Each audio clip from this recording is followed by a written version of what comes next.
বেগম খালেদা জিয়ার রুহের মাগফিরাত কামনায় রাজধানীর গুলশান আজাদ মসজিদে দোয়া মাহফিল অনুষ্ঠিত হয়েছে। এতে অংশ নেন বিএনপির ভারপ্রাপ্ত চেয়ারম্যান তারেক রহমান সহ দলের স্থায়ী কমিটির সদস্য ও সিনিয়র নেতারা। এর আগে খালেদা জিয়ার সমাধিতে এসে কবর জিয়ারত করেন তার বোন সেলিনা ইসলাম, ছোট ছেলের বউ শামিলা রহমান ও নাতনি ব্যারিস্টার জায়মা রহমান সহ পরিবারের সদস্যরা। ভোর থেকেই শীতের তীব্রতা উপেক্ষা করে বেগম জিয়ার সমাধিস্থলে ঢল নামে নানা শ্রেণী পেশার মানুষে। এ সময় তারেক রহমানের নেতৃত্বে খালেদা জিয়ার গণতান্ত্রিক বৈষম্যহীন বাংলাদেশ প্রতিষ্ঠার স্বপ্ন পূরণের অঙ্গীকারের কথা জানান বিএনপি নেতারা। বিস্তারিত মুশফিকুর রহমানের রিপোর্টে।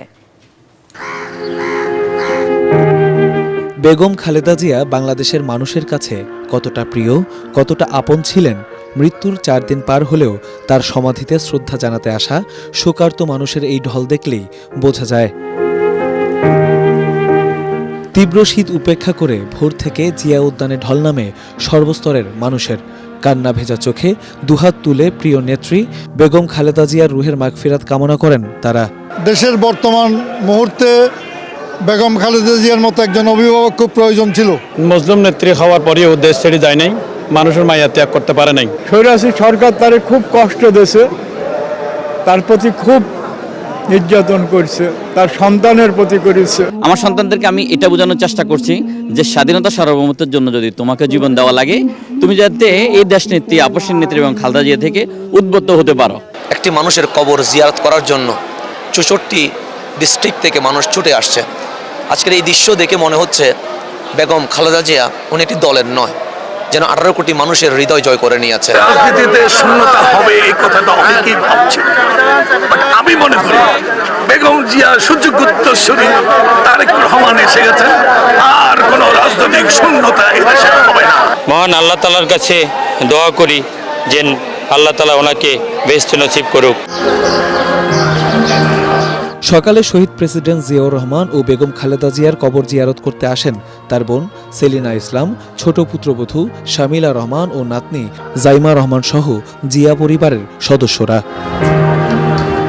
এরপর 90-এর ডাকসু এবং সর্বদলীয় ছাত্র ঐক্যের নেতৃবৃন্দ আসেন বেগম জিয়ার সমাধিতে।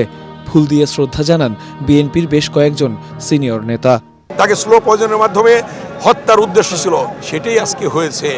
এই হত্যার দায় আওয়ামী লীগ শেখ হাসিনা এড়াতে পারবেন না। তার জানাজায় যে কোটি মানুষের উপস্থিতি, এটাই প্রমাণ করে দেশটি বেগম খালেদা জিয়া ছিলেন ঐক্যের প্রতীক। সেই অত্যাচার সহ্য করে আজকে গণতন্ত্রকে এগিয়ে নিয়ে গেছেন। আজকে গণতন্ত্রের দ্বার প্রান্তে বাংলাদেশ, উনি দেখে যেতে পারলেন না, এটাই সবচেয়ে বড় দুঃখ। আমরা মৃত্যুর আগ পর্যন্ত বেগম খালেদা জিয়ার সেই নির্দেশ, সেই আদর্শ, এই দেশপ্রেমকে আমরা ধারণ করে জীবনের সেই দিন পর্যন্ত এটা কার্যকর করার জন্য আমরা চেষ্টা চালিয়ে যাব।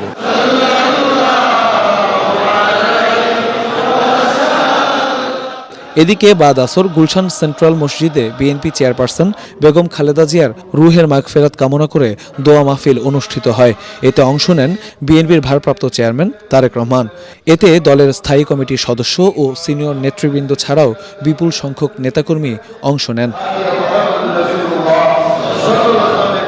জিয়া উদ্যানে দিনব্যাপী মিলাদ মাহফিল ও দোয়া মোনাজাত করেন বিএনপির অঙ্গ সংগঠন, বিভিন্ন রাজনৈতিক দলের নেতাকর্মী সহ সাধারণ মানুষ। কীর্তিমানের মৃত্যু নেই, সেই কথাটির যথাযথ উদাহরণ যেন বেগম খালেদা জিয়া। ইহজাগতিক জীবন শেষ করে চিরনিদ্রায় শায়িত আছেন কবরে। তার সমাধি ঘিরে নানা শ্রেণী, নানা পেশার মানুষের ভিড়। শোকে কাতর মানুষগুলো ভগ্ন হৃদয় আর ভেজা চোখ নিয়ে তার রুহের মাগফিরাতের জন্য দোয়া করছেন আর বলছেন, মহান আল্লাহ যাকে সম্মান দেন তাকে অসম্মানিত করে সাধ্যকার। মুশফিকুর রহমান, এটিএন বাংলা, ঢাকা।